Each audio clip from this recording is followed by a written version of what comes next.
Hello friends, आज अपन पढ़ रहे हैं कक्षा 10वीं की गणित की किताब जो है अपनी, उसकी प्रश्नावली 4.1। उसका सवाल नंबर दूसरा है कि दूसरे का पहला, एक आयताकार भूखंड का क्षेत्रफल 528 वर्ग मीटर है। क्षेत्र की लंबाई मीटर में चौड़ाई के दुगने से एक अधिक है। हमें भूखंड की लंबाई और चौड़ाई ज्ञात करनी है।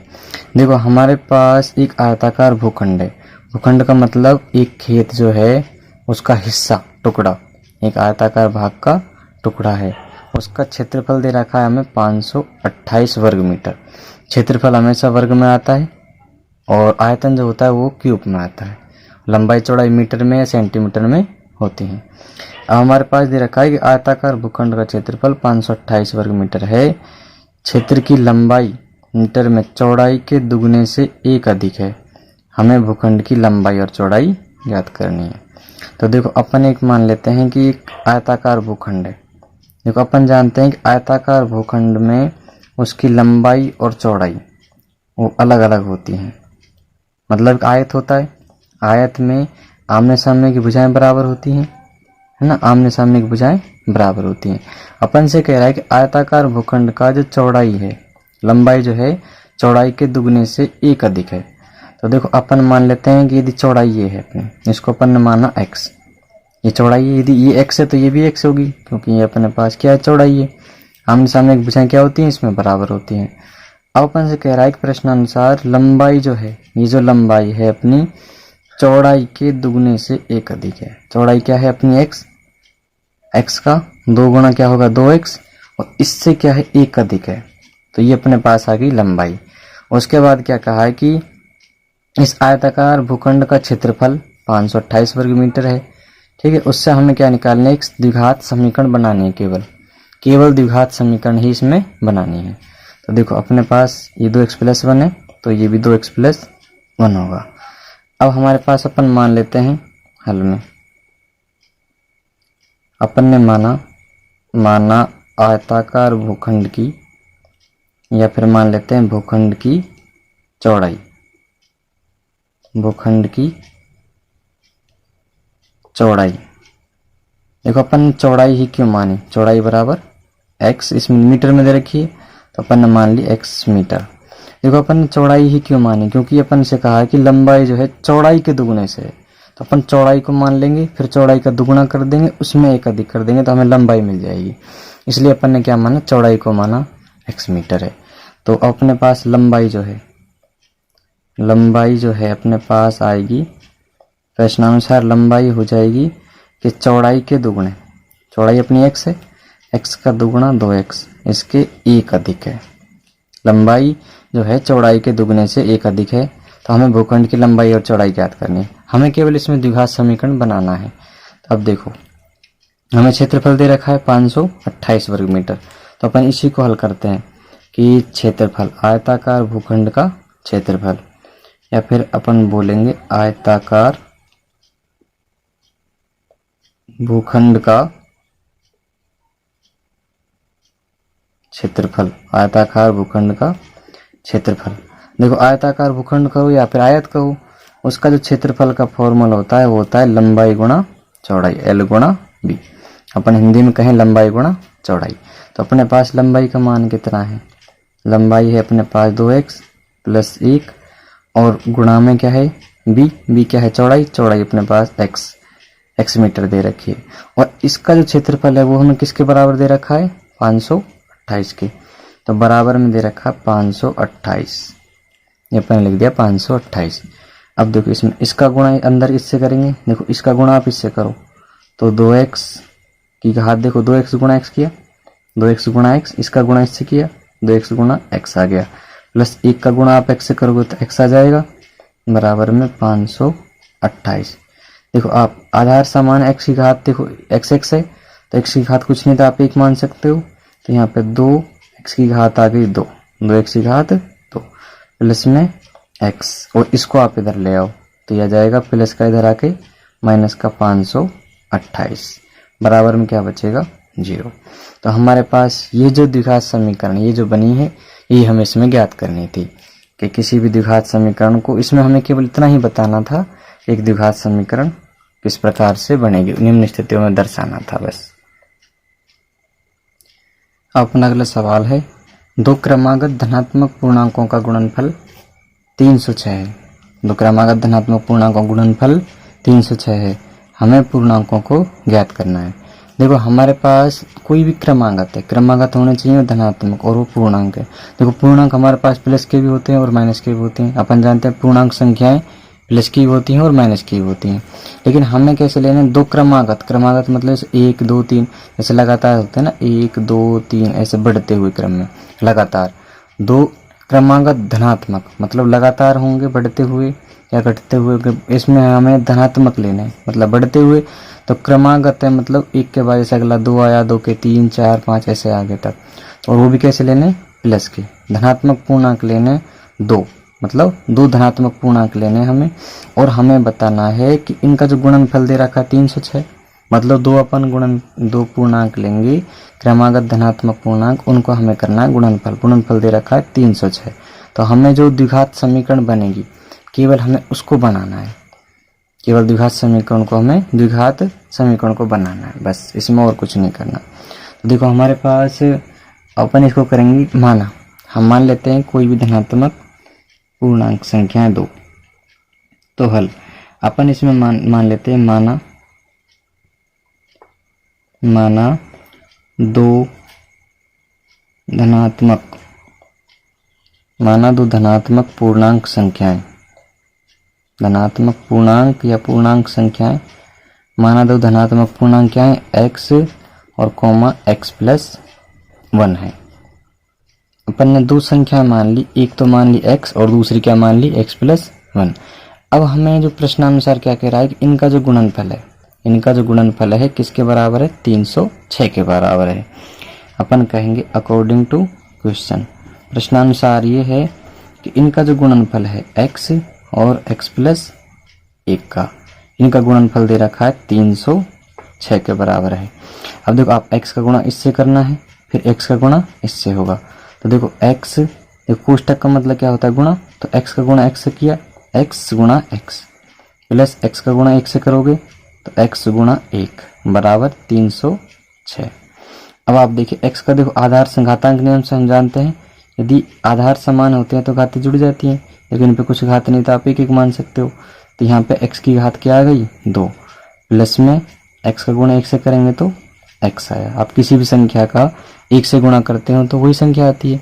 तो हमारे पास x का गुणा 1 से किया तो आया x बराबर अपने पास है 306।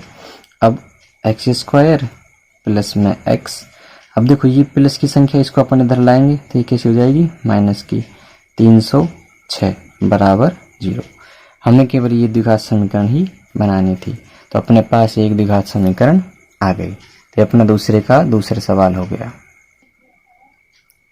अब अपना अगला सवाल है दूसरे का तीसरा, कि रोहन की माँ उससे 26 वर्ष बड़ी है, उनकी आयु वर्षों में का गुणनफल दे रखा है, अब से 3 वर्ष पश्चात 360 हो जाएगी। हमें रोहन की वर्तमान आयु ज्ञात करनी है। तो देखो हमें इसमें भी समीकरण बनाना है, एक द्विघात समीकरण। तो देखो इसमें अपन से कहा है कि रोहन की माँ उससे 26 वर्ष बड़ी है, मतलब किससे बड़ी है, रोहन से। तो अपन पहले रोहन को मान लेते हैं, रोहन की वर्तमान आयु क्या मान लेंगे, x, फिर x में उसकी माँ को क्या है, 26 अधिक है, तो 26 वर्ष अधिक है तो उसको जोड़ देंगे। देखो अपन इसको कैसे मानते हैं, सॉल्यूशन में अपन लिखेंगे माना रोहन की वर्तमान आयु, माना रोहन की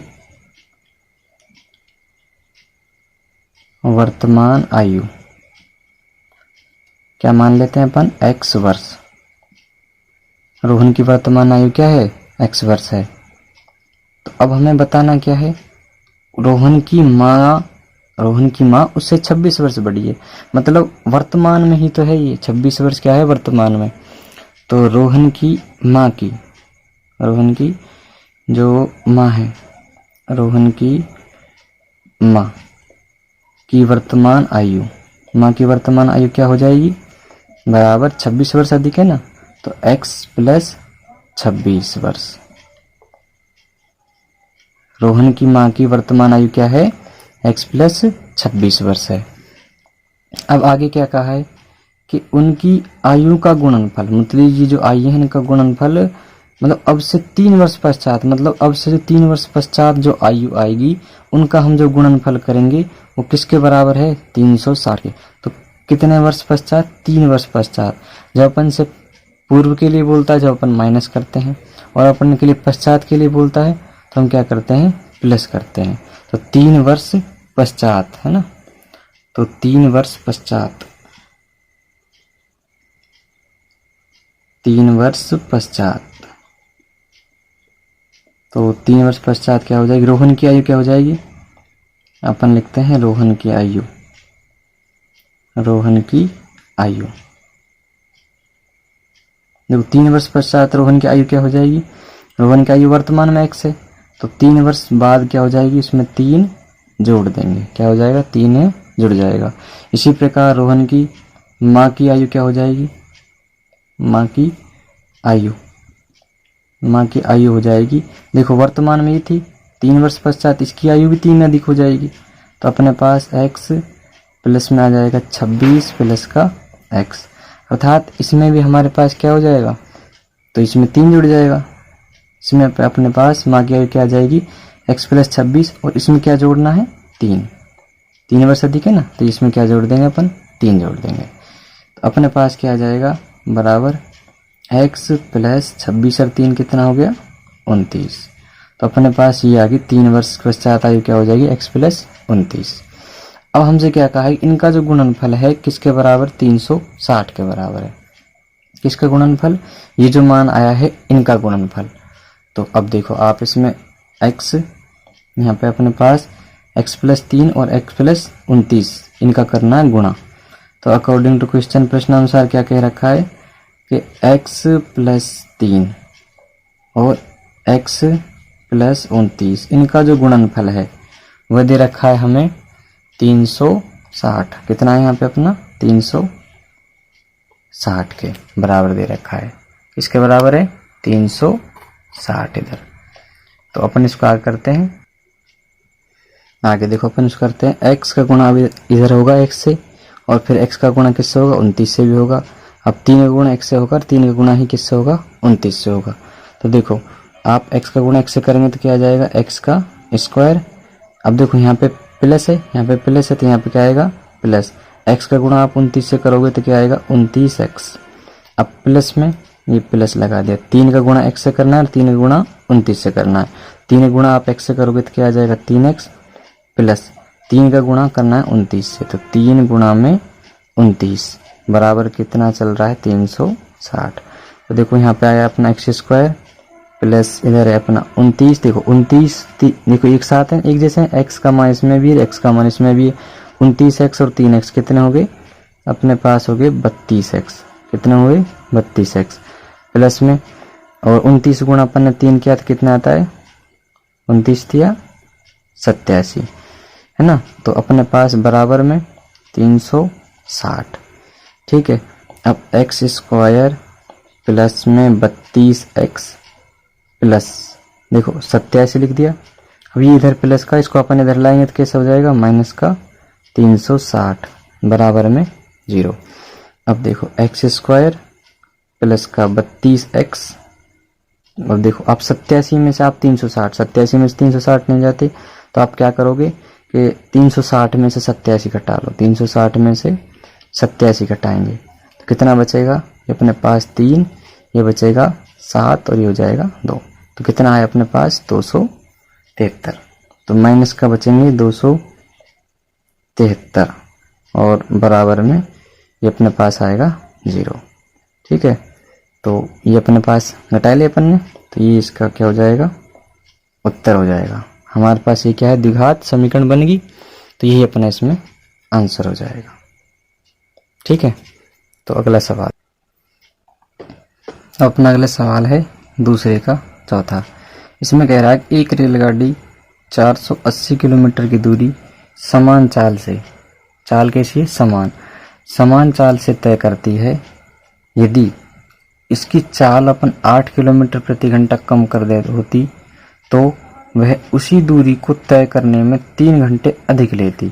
हमें रेलगाड़ी की चाल ज्ञात करनी है।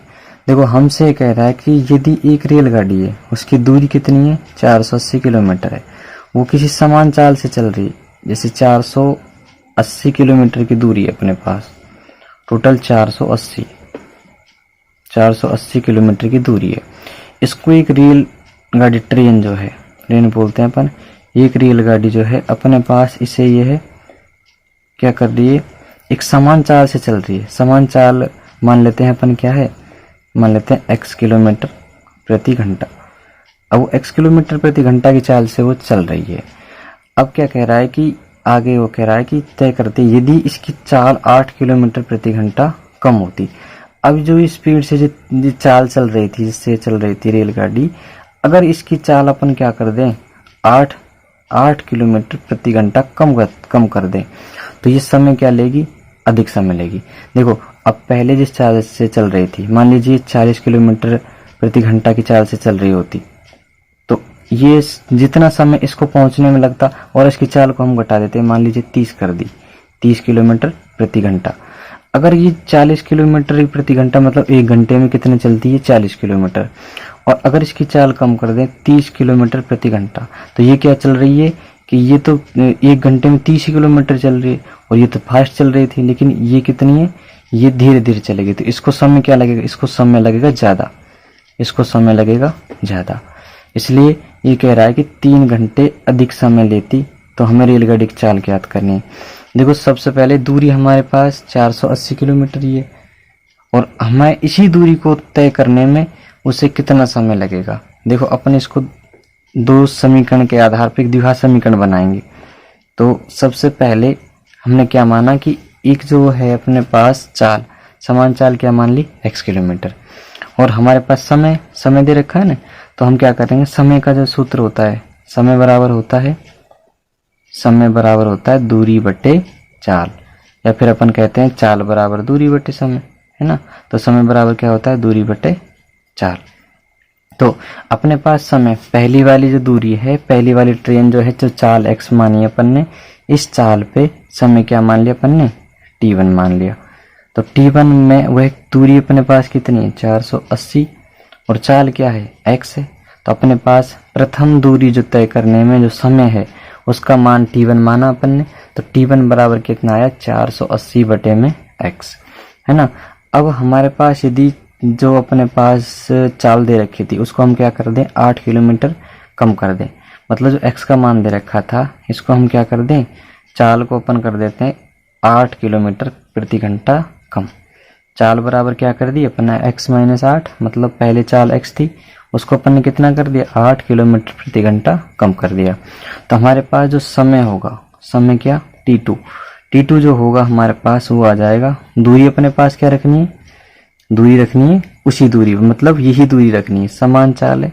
तो 480 बटे समान दूरी है, दूरी क्या है, समान है, और चाल कितनी हो जाएगी, x माइनस 8, इसमें से 8 कम है। तो अपने पास ये आ गया दूसरा समय। अब अपन से कह रहा है कि दूसरा समय तो है जो अपनी निश्चित दूरी को तय करने में 3 घंटे अधिक समय ले रहा है, मतलब ये तो ज़्यादा समय लेगा और ये जल्दी चला जाएगा। तो इसको देखो अपन को लिखना कैसे है, लिखने का तरीके इसमें अलग से अपन करते हैं। देखो इसको अपन करते हैं, देखिए आप इसको अपन मान लेते हैं माना,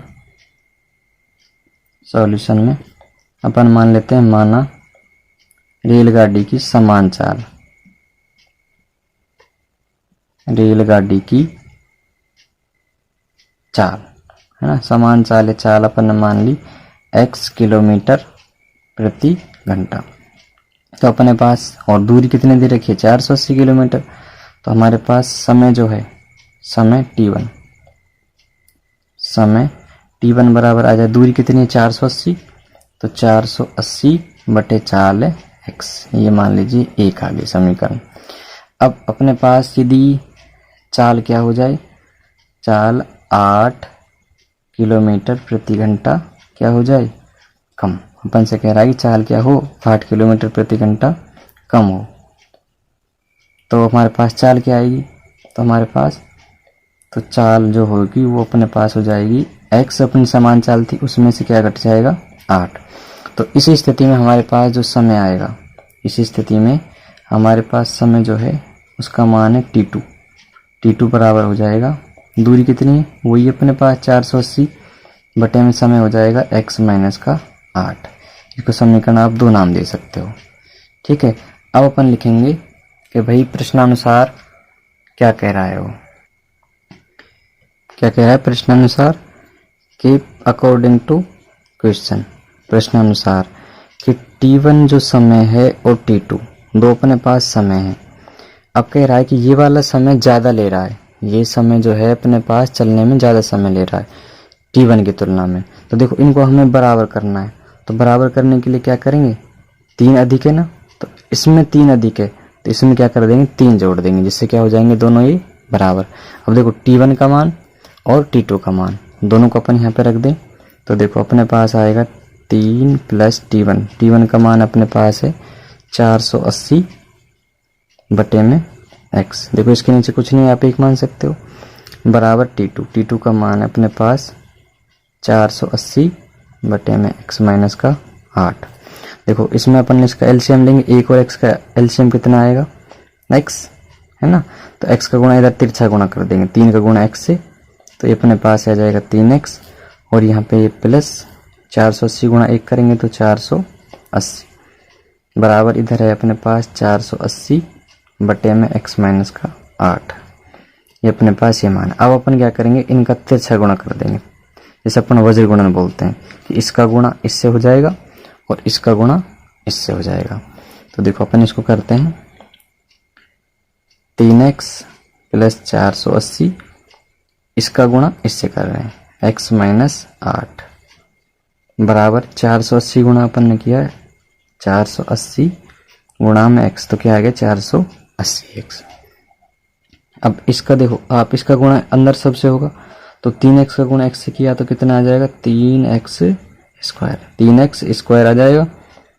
देखो यहाँ पे 3x यहाँ पे माइनस है, यहाँ पे प्लस है, तो यहाँ पे क्या आ जाएगा 3x का गुणा किससे होगा 8 से, तो 3 और 2 24 और साथ में क्या है x।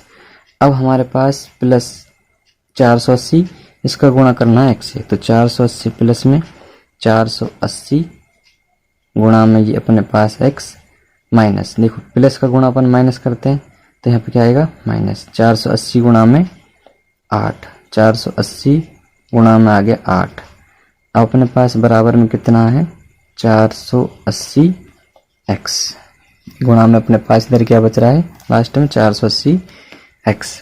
अब इसको देखो अपन एक बार हल करते हैं, तो यहाँ पे आ जाएगा 3x स्क्वायर, तो देखो इसमें अपने पास माइनस का 24x प्लस का 480x माइनस का, देखो इनका आप गुणा करो, 480 गुणा 8 करेंगे तो 8 8 64 का 4 हासिल आई 6, तो अपने पास 8 चौका 32 और 6 कितना हो गए 38 बराबर है अपने पास। देखो 480x है, इसको भी आप चाहो तो इधर ले आओ, देखो यहाँ पे प्लस का इधर आके कैसा हो जाएगा माइनस का 480x बराबर इधर बचा 0। तो अब देखो प्लस का 480x और माइनस के 480, तो ये आपस में कट गए। तो अपने पास आगे क्या बच रहा है, देखो अपने पास आगे है 3x स्क्वायर, तो यहाँ पे लिखेंगे 3x स्क्वायर माइनस का इधर क्या है माइनस का 24x और यहाँ पे क्या बच रहा था माइनस का 3840। देखो इधर दिखाई नहीं दे रहा होगा शायद, ये अपने पास है 3000 कितना है 3840 है। ठीक है, तो इसको ये दिखाई नहीं दे रहा है, कितना है अपने पास 3x square minus 24x minus का 3840 बराबर 0। अब देखो इन सब में किसी संख्या का भाग जा रहा है कि देखो 3 है, तो 3 का अपन भाग दे कर देखते हैं। देखो 3 एकम 3 इसमें जा रहा है पूरा 3 और 2 24 इसमें जा रहा है। देखो इसमें देखो 40। इसमें देखो 3 एकम 3, 3 दूनी 6, कितना बचा 2, तो 24, 3 और 24। इसका मतलब इसमें भी 3 का भाग जा रहा है। तो अपन यहाँ पे क्या करेंगे, 3 से भाग लगाएंगे। 3 से भाग लगाने पर, चाहे तो आप ऐसे कह दो 3 से भाग लगाने पर, या फिर आप क्या करोगे, यहाँ 3 से बाहर, यहाँ कॉमन ले लो, बाहर लेना है हमें, ठीक है। तो हमारे पास उभयनिष्ठ आ जाएगा। तो देखो आप क्या करोगे, 3 से भाग लगाने पर, तो यहाँ पर आ जाएगा एक्स स्क्वायर माइनस 3 का भाग इसमें दिया, 3 और 2 24, 8x माइनस 3 एकम 3, और अपने पास क्या बचा, 3 दूनी 6, और यहाँ पे 2, 3 और 2 24, ये 0 बराबर में इधर आ गया 0। तो अपने पास ये समीकरण बन गई। ठीक है, तो आपको ये हमारी वीडियो कैसी लगी, यदि कोई कमेंट में बताना, यदि आपको कोई समस्या हो तो ज़रूर बताना। धन्यवाद।